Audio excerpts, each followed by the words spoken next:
New Hampshire has the shortest coastline of any U.S. state, just 13 miles. But there is a hidden coast miles inland from Portsmouth, and we found it while revisiting Route 4 in the Granite State. Driving east along U.S. Route 4, before reaching its eastern end in Portsmouth, the road travels over a large body of water.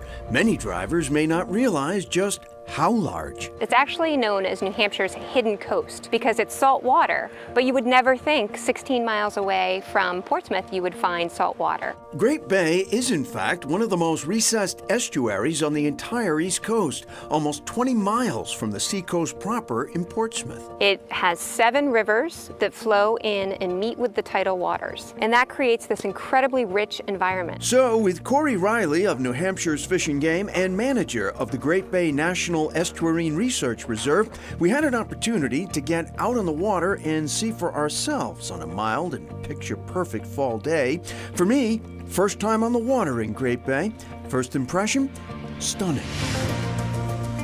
Because it's this hidden jewel, it's not nearly as developed as many other waterways on the eastern seaboard, and that's another thing that makes it really special. Part of that is the result of major preservation efforts over the past 30 years.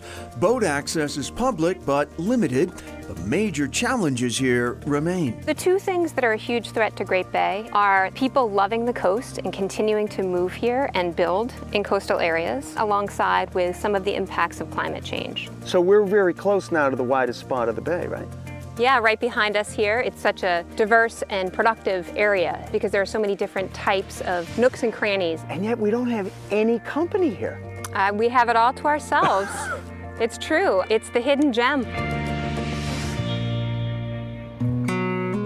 Speaking of hidden gems, and we do mean hidden, Gillies is one of those quintessential places. It's what Americana is made of. Steve Kennedy and his wife Gina are the present-day owners of Gillies Diner, where the history goes back over a century. In 1974, the city of Portsmouth found a permanent location for the diner, named for legendary longtime former employee Ralph Gilly Gilbert.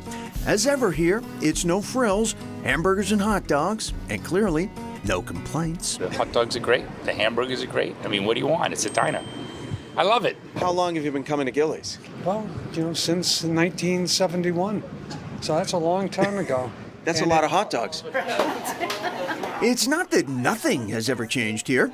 Consider the fry-later. We never had French fries, even though it's a burger joint. People told me that Gilly wouldn't be happy, and I said, look, I have to do what's going to keep us in business for another 80 years. And who wouldn't raise another dog to that? There's your dog. Only perfect.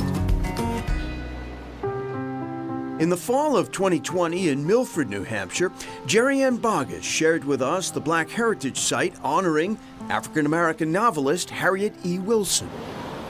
More recently in Portsmouth, Boggess, executive director of the Black Heritage Trail of New Hampshire, led us to some of the most significant sites along the city's own Black Heritage Trail, starting with a site only discovered by accident in 2003 when a backhoe struck an old coffin. For the first time, we had the physical evidence of enslaved people being here in Portsmouth and in New Hampshire. Segregated in death, as in life, the area had been set aside centuries ago as the, quote, Negro burying ground. In 2015, the remains of those discovered were reburied. The entire block is now a memorial.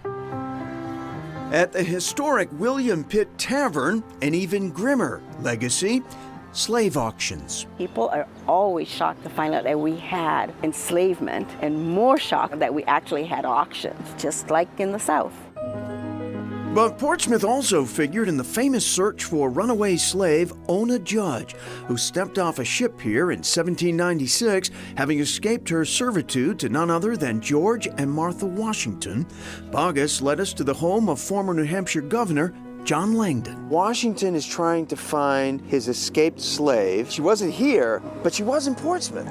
Right. Washington sent an aide to meet here with Langdon and to hatch a plan to trick Judge into boarding another ship. Judge avoided capture, but was never technically freed, settling into a difficult life in New Hampshire, only miles from Portsmouth. But never caught Never either. caught. It's a great story on the deep desire for freedom. She would rather have lived the way she lived than stayed enslaved to the Washingtons.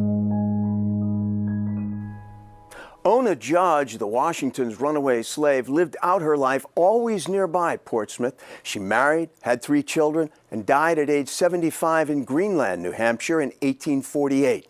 The Black Heritage Trail of New Hampshire offers both guided and self-guided tours in Portsmouth, which include sites like the Langdon House, where Washington's secretary stayed in Portsmouth while trying to recapture Judge, who was never caught.